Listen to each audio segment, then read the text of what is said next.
That's an oarfish. Yeah. Holy shit, that's Wow. they've almost never been seen live. They live a mile deep. Wow. Just come up here to die. Go Oh, back in the water. See if they'll go. You getting wow. photos? Yeah, grab my camera. Hold on, I'm putting them in the... Heather, this is amazing. This is Yeah, that is the amazing. smallest one I've ever seen. Got hurt or something. May not want to die. Maybe he smelled the fish blood. दुनिया भर के international media के news के अंदर इस वक्त एक ऐसी पुरस्कार मछली है जिसको डूम्सडे फिश यानी तबाही के दिन की मछली भी कहा जाता है और पूरी दुनिया इसको देखकर खौफजदा है कि शायद बहुत जल्द कोई कुदरती आफत आने वाली है। पर सवाल है कि क्यों? आइए इसको समझते हैं। हाल ही में इस मछली को मैक्सिको मुल्क के साहिल पर देखा गया और ये इंतहाई खूबसूरत मछली है जिसको और फिश भी कहा जाता है क्योंकि इसका जिस्म शीशे की तरह चमकता हुआ दिखाई देता है और इसका साइज छोटे से लेकर 7 मीटर या फिर इससे भी ज्यादा हो सकता है, जिसकी कई नस्लें डीप सी के अंदर पाई जाती हैं। ये 11 मीटर तक भी लंबी हो सकती है। जैसा कि आप इस पिक्चर के अंदर देख सकते हैं कि अमेरिकन नेवी ने मिलकर जिस डूम्सडे फिश को पकड़ रखा है इसकी लंबाई तकरीबन 7 मीटर के करीब है और ये मछलियां ज़्यादा लंबी तभी हो जाती हैं जब इनको अपनी मर्जी का टेम्परेचर मिले और खाना मुसलसल समंदर के अंदर मिलता रहे। ये मछलियां इंसानों के लिए खतरनाक बिल्कुल नहीं है क्योंकि इनके दांत ही नहीं होते और ये पानी को फिल्टर करके छोटे छोटे शिकार खाती हैं। फन फैक्ट ये है कि आप अगर अपना पूरा का पूरा हाथ इसके मुंह के अंदर डाल दें या फिर हल्क के अंदर भी डाल दें तो आपको कुछ भी नहीं होगा, इवन के खराश तक भी नहीं आएगी। ये गैर मामूली और पुरस्कार किस्म की मछली गहरे समंदर के जिस इलाके के अंदर रहती है वहां पर रोशनी बिल्कुल नहीं होती और इसी वजह से इसके बारे में मालूमात इंतहाई कम है और इनको देखना भी इंतहाई रेयर होता है। आमतौर पर ये मछलियां सतह से 660 फुट नीचे या फिर 200 मीटर नीचे पाई जाती हैं, लेकिन ये 3300 फुट या फिर 1000 मीटर की गहराई तक भी देखी जा सकती हैं। इस गहरे समुद्री इलाके के अंदर रहने वाले दूसरे जानदारों की तरह और फिश भी रात को खुराक की तलाश के लिए सतह के करीब तो आती है लेकिन दिन के वक्त दोबारा गहराई के अंदर चली जाती है। ये वो एरिया है जहां पर इंसानों का आना जाना बिल्कुल नहीं होता, जिसका मतलब कि इसको बिना खोजे देखना बिल्कुल नामुमकिन सी बात है। लेकिन अचानक से कुछ ही दिन पहले ये मैक्सिको के समुद्री किनारे पर पड़ी हुई मिली और इस खबर ने पूरी दुनिया को टेंशन के अंदर डाल दिया है। और इस टेंशन के पीछे दरअसल एक बहुत बड़ी तोहम परस्ती है जो कि सही भी हो सकती है और गलत भी।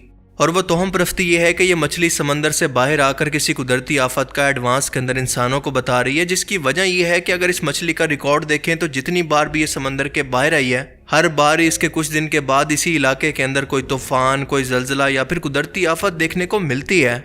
और हजारों साल पुराने किस्से कहानियों के अंदर भी यही बयान होता है। खास तौर पर जापान के लोग ऐसा मानते हैं कि यह मछली कुदरती आफत के दौरान निशानी के तौर पर किनारे पर खौफजदा होकर आती है और इनका कहना है कि 2011 के अंदर जापान के जल्जले से पहले कई इस तरह की और फिश को जापानी साहिलों पर जगह जगह पर देखा गया था, जिसकी वजह से ये यकीन और ज्यादा बढ़ गया।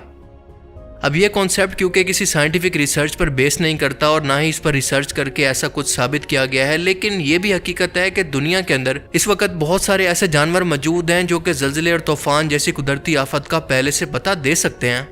मिसाल के तौर पर सांप जल्जले से कुछ घंटे पहले उस इलाके को छोड़कर चले जाते हैं। परिंदे भी किसी कुदरती आफत के आने से पहले इस इलाके को छोड़कर हिजरत कर जाते हैं और जानवर खास तौर पर हाथी बेचैन होकर आवाजें निकालकर उस इलाके को छोड़ देते हैं। और इसकी सबसे बड़ी वजह होती है जल्जले और तूफान की वजह से बनने वाली इलेक्ट्रोमैग्नेटिक वेव्स, इंफ्रारेड वेव, जिन्हें इंसानों का जिस्म और कान महसूस नहीं कर सकते लेकिन जानवर ऐसा कर सकते हैं। और कुछ यही मामला समुद्री जानवरों का भी है क्योंकि मछलियां जमीन के मैग्नेटिक फील्ड के अंदर मौजूद बदलाव को महसूस कर सकती हैं। जल्जले या आतिशफशान लावा फटने से पहले इस एरिया का मैग्नेटिक फील्ड थोड़ा सा तब्दील होता है, जिसकी वजह से मछलियों का रवैया भी बदल जाता है और वो समुद्री लहरों के बदलाव को भी महसूस कर लेती हैं। जबकि अगर समुद्री तूफान या फिर सुनामी की बात करें तो हवा का दबाव या फिर बायोमेट्रिक प्रेशर तेजी से कम होता है, जिसे परिंदे और मक्खियां महसूस कर लेती हैं। समुद्री जानवरों मसलन डॉल्फिन इस दबाव के अंदर तब्दीली के बाद घबराकर समंदर की गहराई के अंदर चली जाती हैं। इसके अलावा आतिशफशां फटने से पहले चाहे वो समंदर के नीचे हों या फिर ज़मीन पर कुछ गैसेस खारिज होती हैं जिनको समुद्री जानवर तो समंदर के अंदर जबकि जानवर ज़मीन पर सूंघ सकते हैं। लेकिन साथ साथ आपको ये बताता चलूं कि इन तमाम जानदारों की सर्वाइवल का तरीका है जो कि 100% एक्यूरेट भी नहीं हो सकता। सो ये मुमकिन है कि और फिश भी समंदर के नीचे मौजूद ज़मीनी प्लेटों की हरकत से पैदा होने वाली इलेक्ट्रोमैग्नेटिक वेव्स को महसूस कर सकती हो।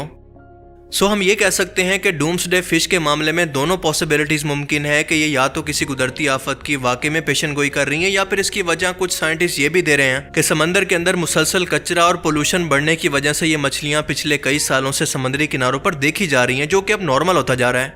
और इन्हीं साइंटिस्ट के मुताबिक बार बार समुद्री किनारे पर आने की वजह से हो सकता है कि किसी कुदरती आफत के वक्त लोगों ने इसको देख लिया और ये कॉन्सेप्ट इससे जोड़ दिया हो। और मीडिया को क्योंकि इस तरह की सनसनी और मसाला से व्यूअरशिप मिलती है, लिहाजा वो इस खबर को भला क्यों छोड़ेंगे। लेकिन ऑनेस्टली मुझे आइडिया नहीं था कि मुझे इस तरह की खबर कभी तौम परस्ती की सूरत पूरे इंटरनेशनल मीडिया पर देखने को मिलेगी। क्योंकि और फिश किसी बीमारी से, समुद्री लहरों के बहाव के अंदर फंस जाने की वजह से या फिर टेम्परेचर के अंदर बदलाव की वजह से भी बाहर आ सकती है। अगर इस फिश को कम गहरे पानी के अंदर देखा जाए तो इसका मतलब ये होता है कि वो बीमार है या फिर मरने के करीब है या फिर किसी ताकतवर करंट के अंदर बहकर वहां पर पहुंच गई है। So coming to the conclusion, ये एक महज इत्तफाक भी हो सकता है क्योंकि अभी तक इसको कोई साइंटिफिक रिसर्च साबित नहीं करती। 2019 के अंदर नेचुरल जर्नल मैगजीन के अंदर एक रिसर्च पब्लिश हुई जिसके अंदर ये बताया गया कि और फिश और ज़लज़लों के बारे में जो ताल्लुक बयान किया जाता है वो सिर्फ ज़बानी कलामी है, साइंस इसको साबित नहीं करती। और इसकी सिंपल सी रीज़न ये है कि हमारे पास इसका डाटा मौजूद नहीं है और इसका डाटा इकट्ठा करने के लिए बहुत ज़्यादा मेहनत की ज़रूरत है। बहुत ज़्यादा मेहनत से मेरी ये मुराद है कि डीप सी के अंदर जहाँ पर ये रहती है वहाँ पर अपने इंस्ट्रूमेंट लेकर जाना और इस मछली की बनावट को समझना वगैरह। कुदरती आफात ख़ास तौर पर ज़लज़ले का पता लगाने के लिए सैटेलाइट डाटा या फिर सीज़मोमीटर इस्तेमाल किया जाता है, जो कि किसी हद तक ज़लज़ले की पेशन गोई कर सकते हैं। पर हकीकत यह है कि आज इंसान अपनी तमाम तर टेक्नोलॉजी के मौजूद होने के बावजूद भी किसी भी तरह से वक्त से पहले ज़लज़ले की पेशन गोई नहीं कर सकता। कुदरत का यह निज़ाम ही कुछ ऐसा है कि इंसानों के लिए अभी तक इसके राज नहीं खुले। और फिश या फिर डूम्सडे फिश की यह मिथ सही भी हो सकती है और गलत भी, पर दोनों सूरतों के अंदर हम इसको कोई स्टैंडर्ड या फिर अलर्ट नहीं बना सकते ज़लज़ले या फिर कुदरती आफत के आने से पहले। बाकी आप इस बारे में क्या सोचते हैं, अपनी कीमती राय का इज़हार आप कमेंट सेक्शन में कर सकते हैं। आई होप कि इस वीडियो से आपको बहुत कुछ नया जानने को मिला होगा और ये वीडियो आपको पसंद आया होगा। अगर आपको ये वीडियो अच्छा लगा तो इसे लाइक कीजिए और अब मैं मिलूंगा आपसे एक ऐसी ही नई इंटरेस्टिंग वीडियो में। तब तक के लिए अपना बहुत सा ख्याल रखिएगा। Thanks for watching this video. Allah Hafiz. What are you doing? What are you doing? That's an oarfish. A giant silver ribbon of a fish is said to be a prophet of doom. In Japanese folklore, they're messengers from the gods, telling beach dwellers a simple message: run for your lives.